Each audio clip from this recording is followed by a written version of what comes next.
अस्सलाम वालेकुम। हमारे चैनल रिलायबल इंजीनियर में खुशामदीद। उम्मीद है कि आप सब खैरियत से होंगे और अगर आप हमारे चैनल पर नए हैं तो हमारे चैनल रिलायबल इंजीनियर को सब्सक्राइब करें और साथ ही बेल आइकन को भी दबा लें ताकि आपको हर आने वाली वीडियो मिलती रहे। तो जैसा कि आप मेरे सामने देख रहे होंगे, ये रेफ्रिजरेंट के बारे में हम आज बात करने वाले हैं। और रेफ्रिजरेंट कम होने से क्या होता है, ज़्यादा होने से अगर प्रेशर हाई हो जाता है तो क्या होता है, तो और कितने कौन से एसी में कितना प्रेशर रखना चाहिए और कौन सी गैस पे कितना प्रेशर रखना चाहिए, वो सब हम आज डिस्कस करने वाले हैं। तो आज हम वीडियो को स्टार्ट करते हैं। और अगर आप हमारे चैनल पर नए हैं तो हमारे चैनल रिलायबल इंजीनियर को ज़रूर सब्सक्राइब करें और वीडियो अच्छी लगे तो लाइक शेयर लाजमी कीजिएगा।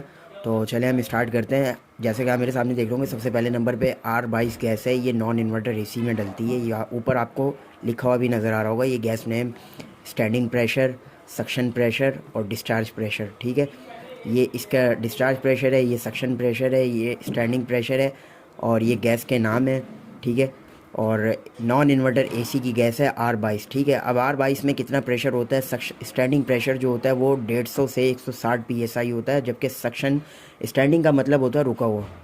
ठीक है, जैसे ही आपका पूरा सिस्टम मतलब बंद है, आउटर वगैरह बंद है, इंडोर वगैरह बंद है, आप ऐसे ही लाइन लगा के देखना चाहते हैं तो ये 150 से 160 के दरमियान में कोई भी प्रेशर बताएगा।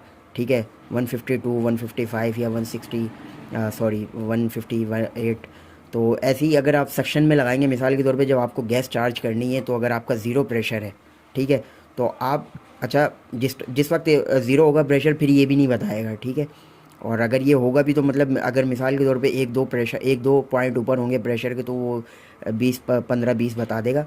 तो अब आपने ऑन करके इसमें गैस कितनी चार्ज करनी है, तो ये ख़ासकर उन लोगों के लिए है ये वीडियो जो नए लड़के जो होते हैं, मतलब हेल्पर वगैरह होते हैं, अक्सर वो मतलब काम करने में जाते हैं तो फंस वगैरह जाते हैं, तो ये उनके लिए वीडियोस होती हैं। ठीक है, तो 60 से 70 PSI आपने प्रेशर रखना है।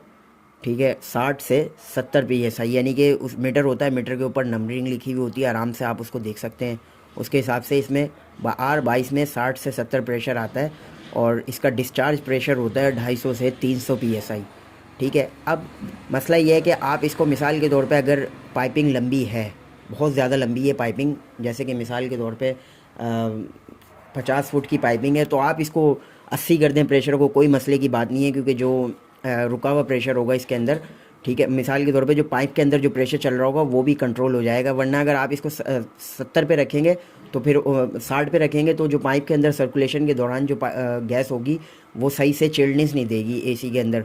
तो बेहतर यही होगा आप इसको 80 का प्रेशर रखें ताकि वो गैस वहाँ तक पहुँच जाए। फिर जो बीच में रास्ते में भी जो गैस होगी वो इतने वहाँ तक पहुँचने में उसे टाइम लगेगा, तो ये गैस अपनी परफॉर्मेंस अंदर रूम में पूरा दे देगी। ठीक है, तो अगर पाइपिंग लंबी है तो आप इसको तकरीबन 80 का प्रेशर रखें, और अगर नहीं है तो नॉर्मल 12 फुट, 10 फुट, 30 फुट की पाइपिंग होती है तो उसमें आप 70 भी कर सकते हैं, या 12 फुट की है तो उसमें 60 भी रख सकते हैं।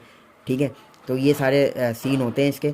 ठीक है, अब मसला ये है कि इसमें जब गैस हाई या लो हो तो क्या मसला बताता है। ठीक है, जैसे कि मिसाल के तौर पे आपका कंडेंसर चोक हो गया, कैपेसिटर ख़राब हो गया या फ़ैन मोटर स्लो है, तो उस सूरत में भी ये इस तरह आपको गैस का प्रेशर ऊपर बताएगा। तो हम इसके बारे में ही बात करेंगे कि मतलब गैस से ही हम कैसे इसको पकड़ सकते हैं, मतलब क्या फ़ॉल्ट आ रहा है। तो जैसे कि मिसाल आपको पता ही है कि अगर गैस कम होगी, जैसे यहाँ 40 का प्रेशर या 50 का प्रेशर, मिसाल के तौर पर 50 पे तो खैर गैस आइस नहीं आएगी, डिस्चार्ज का जो 1/4 का हमारा पाइप होता है उस पर आइस आ जाती है 40 के प्रेशर पे।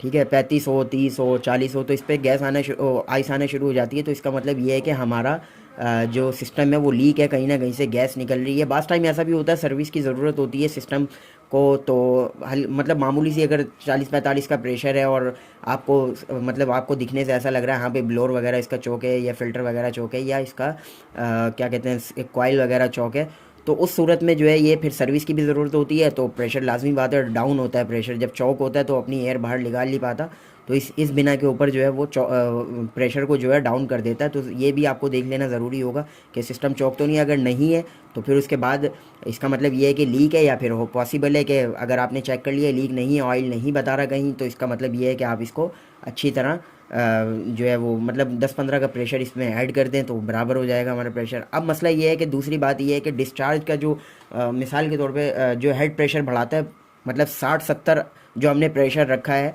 उससे अगर अबव बताता है, मिसाल के तौर पे हमारी पाइपिंग भी 50 फुट नहीं है, ठीक है। पाइपिंग भी हमारी नॉर्मल है, तो इसका मतलब ये है कि गैस का प्रेशर इसमें 60 psi होना चाहिए। सक्शन प्रेशर जो है हमारा ऑन में वो हमारा 60 psi होना चाहिए। अब अगर प्रेशर ऊपर की तरफ जाता है यानी 70-80 के करीब पहुंचा हुआ है, 90 के करीब पहुंचा हुआ है, ठीक है, तो इससे क्या होगा, बार बार एसी कंप्रेसर इसका हीटअप होगा और जल जाएगा, ओ सॉरी ट्रिप हो जाएगा कंप्रेसर। वो मैं वीडियोस वगैरह सब बना चुका हूँ, मैं इसके लिंक डिस्क्रिप्शन में सब वीडियोस के मैं डाल दूँगा, ठीक है। तो इससे ये होता है कैपेसिटर भी ख़राब होता है। जब कैपेसिटर वीक होता है तो आहिस्ता आहिस्ता करके 1-1.5 घंटे तक, मतलब जब कंप्रेसर ट्रिप होता है, कैपेसिटर कभी कभी ऐसा होता है कि बहुत नॉर्मल सा ख़राब होता है, 1-1.5 घंटे तक चलता रहता है, उसके बाद ट्रिप हो जाता है, ठीक है। तो आपने सबसे पहले ये देखना है कैपेसिटर उसका हिला के देख लेना है कैपेसिटर में कोई ख़राबी तो नहीं है प्रेशर ऊपर जाने की वजह से।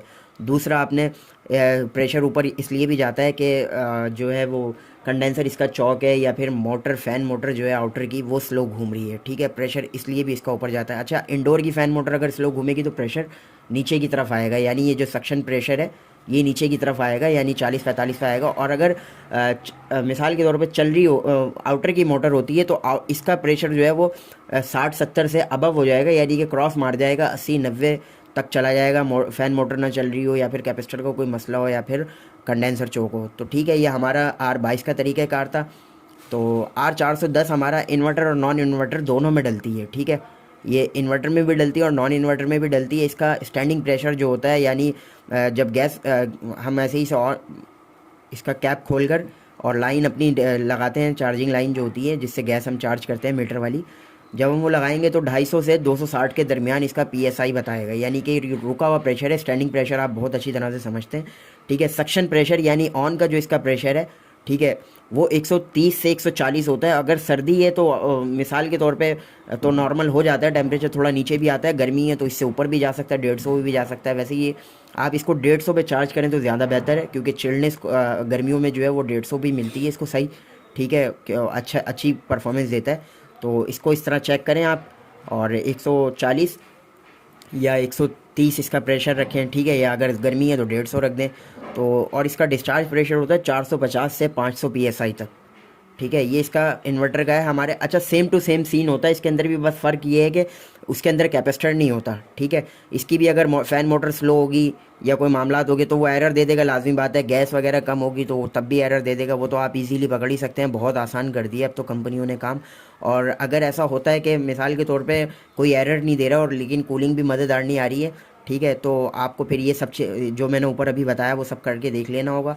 अच्छा, इसमें ब्लोअर अगर स्लो घूमेगा तो वही सीन होगा, ब्लोअर स्लो मतलब हवा काटेगा ब्लोअर, तो फिर भी कूलिंग कम होगी, तो और प्रेशर भी कम बताएगा, तो ब्लोअर की भी सफाई कर सकते हैं आप। सर्विस पे भी वही मसला करेगा, प्रेशर डाउन बताएगा, यानी 130 से 140 जो हमने प्रेशर रखा है उससे नीचे बताएगा, 100 भी बता सकता है, 90 भी बता सकता है, क्योंकि ज़ाहिर है फ़िल्टर वगैरह उसके चौक है, ठीक है। ऐसे ही कंडेंसर के ऊपर है, अगर कंडेंसर उसका चौक है तो थोड़ा सा प्रेशर ऊपर भी जा सकता है, लोड लेगा कंप्रेसर, लाजमी बात है।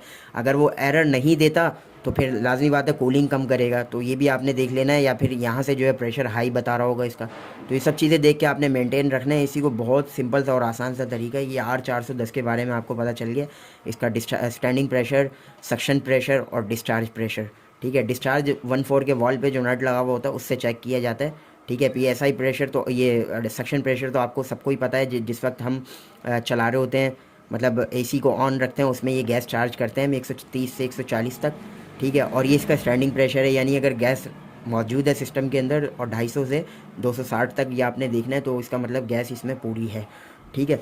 अब ऐसे ही हम R32 पे आ जाते हैं, ठीक है। ये R32 पे हम आ गए हैं, ये भी इन्वर्टर और नॉन इन्वर्टर में चलती है, ठीक है। आपको उम्मीद है कि समझ में आ रहा होगा, बहुत अच्छी तरह से समझ में आ रहा होगा। ये भी इन्वर्टर और नॉन इन्वर्टर में चलती है। इसमें एक्स्ट्रा कह लें कि ये वो बचाता है, मतलब जो बहुत ज़्यादा बिजली बचाने वाले एसीओ में इसका नाम आता है R32। लेकिन ये ख़तरनाक भी है थोड़ी सी, इस पर भी मैं वीडियो बनाऊंगा किस वजह पे ये ख़तरनाक है। तो इसको मिसाल के तौर पे अगर जैसे कुछ लोग डरते हैं कि यार इस वाली गैस को हम कैसे चार्ज करें, तो भाई थोड़ा सा मसला ये है कि आप सबसे पहले तो हम इसके प्रेशर के बारे में बात कर लेते हैं। 245 से 255 इसका स्टैंडिंग प्रेशर है, सक्शन प्रेशर है इसका 120 से 130, ठीक है। ये यानी कि हमारा ऑन का प्रेशर है, जो आपने गैस चार्ज करनी है वो 120 से 130 के दरमियान में गैस चार्ज करनी है, और 350 से 400 इसका डिस्चार्ज प्रेशर है। अब मसला ये है कि इसको हम चार्ज कैसे कर सकते हैं। देखिए, आपने एक लिमिट से गैस लेनी है अपने सिलेंडर के अंदर, ठीक है। लेने के बाद उसको सिलेंडर को पूरा खोल दें और जितनी गैस जा रही है जाने दें, ठीक है। जाने के बाद जितनी उसमें चली गई है सिलेंडर को बंद करें और पीछे जाकर खड़े हो जाएं। ये यानी ब्लास्ट होने के से मैं आपको बता रहा हूँ, आप खुदा ना खास्ता कोई हमारा बड़ा नुकसान ना हो, जानी नुकसान ना हो, कोई माली नुकसान ना, तो इस वजह से आप दूर जाके खड़े हो जाएं इससे और एसी को ऑन कर दें। जब वो रनिंग में आ जाए, अपनी प्रॉपर अच्छी तरह से रनिंग में आ जाए, उसके बाद आप जाएँ, उसके 10-15 मिनट के बाद उसको चेक करें कितना प्रेशर है। अगर थोड़ी बहुत ज़रूरत है 10-15 की, जैसे 130 पे नहीं पहुँचा तो 10-15 PSI की उसे और मज़ीद प्रेशर की ज़रूरत है तो आप दें उसको और उसे फ़ौरन से निकाल के हटा लें उसको। अब ये हमारा 134 है, ये रेफ्रिजरेटर की गैस होती है जो हमारे घरों में यूज़ होते हैं, ठीक है। फ्रिज वगैरह जो है इसमें 85 जो है वो 85 से 90 तक जो है PSI प्रेशर इसका स्टैंडिंग प्रेशर होता है, ठीक है। आप इसको चार्ज जो कर सकते हैं वो 10 से 12 PSI पे चार्ज कर सकते हैं। इसका चार्ज करने का तरीका भी मैं आपको इसमें कर दूंगा। अब लोग कहते हैं कि वैक्यूम करना इसको सही है, लेकिन वैक्यूम R12 में कभी होता था, अब तो वो सीन गया, मतलब R12 वाले में चौक होते थे, ये सिस्टम अब नहीं होता। मैं वैक्यूम भी वैसे फिर भी एहतियातन कर लेते हैं, वो उसका तरीका भी मैं लिंक डिस्क्रिप्शन में आपको डाल दूँगा, ठीक है। इसका सक्शन है 10 से 12 PSI और डिस्चार्ज इसका बताता है 140 PSI, ठीक है।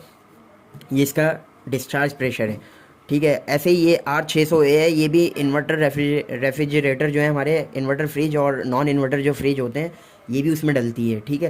तो इसका प्रेशर होता है 40 से 45 PSI, यानी ये स्टैंडिंग प्रेशर है इसका, ठीक है। और इसको भी चार्ज करने का तरीका यही है, मैं अभी आपको बताता हूँ। और इसका जो ऑन का जो सक्शन प्रेशर है वो है 0.1 PSI, ठीक है। ये यानी कि हम जो ऑन करके गैस डालते हैं वो इसको इस पर रोकना है हमें। तो सबसे पहले मैं आपको बता देता हूँ इसको चार्ज किस तरह करना है। और 150 PSI इसका डिस्चार्ज प्रेशर होता है। तो इसको चार्ज करने का तरीका भी यही है, आप जो है वो सिलेंडर से अपने गैस खोलते रहें जब तक वो स्टैंडिंग प्रेशर 40 से 45 तक ना रुक जाए। जैसे कि ये हम बंद में ही, जैसे हम फ्रिज अपना रिपेयर करते हैं और रिपेयर करने के बाद लाइन लगाकर उसे 85 से 90 तक जो है हम स्टैंडिंग प्रेशर पे छोड़ देते हैं, यानी कि वो खुद ही 10 से 12 पे आ जाएगा। अगर आप ऑन पे डालना चाहते हैं तो ऑन पे भी डाल सकते हैं, अगर बंद पे डालना चाहते हैं तो बंद पे डालने का यही तरीका है। यानी फ्रिज बंद है और आपने गैस प्रेशर छोड़ देना है इसमें 85 से 90 के करीब, वो 10 से 12 पे खुद ही आके रुक जाएगा, फिर आपको ज़रूरत नहीं पड़ेगी मज़ीद गैस डालने की। इसका भी ऐसे ही है, आपने 40 से 45 तक इसको बंद में आपने अपना सिलेंडर खोलना है और गैस जाने देनी है, मीटर पे देखते रहना है अपने, ठीक है। देखने के बाद अब इसे बंद कर दें। बंद करने के बाद जब ये 40 से 45 पे या फिर 40-42 पे आ जाए तो बंद कर दें। उसके बाद इसको ये ऑटोमेटिक जब देखेंगे आप, अगर 0 पे जा रहा होगा तो थोड़ा सा और बढ़ा दें, थोड़ा सा और बढ़ा दें, ऐसे बढ़ा के 0.1 PSI पे आएगा ये, लेकिन थोड़ा ठहर कर, क्योंकि थोड़ा रिजल्ट देर में देता है ये R600 वाला, ठीक है। इसी तरह ये हमारे R404 गैस है, ये कमर्शियल रेफ्रिजरेटरों की गैस होती है जो हमारे बेकरीज़ वगैरह में जो फ्रिज होते हैं या फिर पेप्सी वगैरह कंपनी जो होती हैं, कोल्ड ड्रिंक वगैरह की जो कंपनी होती हैं उनके लगे हुए होते हैं, ये उन फ्रिजों के अंदर हमारे ये गैस होती है, ठीक है। तो ये बज़ाहिर कंप्रेसर पे भी क्लियर नज़र आ जाता है, आप आराम से देख सकते हैं क्या नंबर है, ये 404 है, ठीक है। ये उस वाले फ्रिजों में गैस होती है। आप 175 जो है इसका स्टैंडिंग 175 से लेकर 185 तक जो है इसका स्टैंडिंग प्रेशर है, ठीक है। 80 से 90 तक इसका जो है वो सक्शन प्रेशर है, यानी जो ऑन करके हम चेक करते हैं वो ये वाला प्रेशर है। और डिस्चार्ज प्रेशर जो है वो उसका 300 से 330 PSI तक है। इसी तरह ये वाटर चिलर रेफ्रिजरेंट है और एयर कंडीशन सिस्टम की भी, मतलब ये 407 ही उसमें भी डलती है, ठीक है। इसका 180 से 190 PSI प्रेशर होता है, ठीक है। और मतलब स्टैंडिंग प्रेशर, और 70 से 80 PSI प्रेशर होता है। और डिस्चार्ज प्रेशर होता है इसका 280 से 300 PSI। तो ये सिंपल सी और आसान सी वीडियो है, उम्मीद है कि आपको समझ आई होगी और आपको मैंने तो भरपूर तरीके से समझाया। मतलब इसको अगर वीडियो अच्छी लगी है तो लाइक शेयर लाजमी कीजिएगा। हमें दीजिए इजाज़त, मिलते हैं आने वाली वीडियो में। अल्लाह हाफिज़।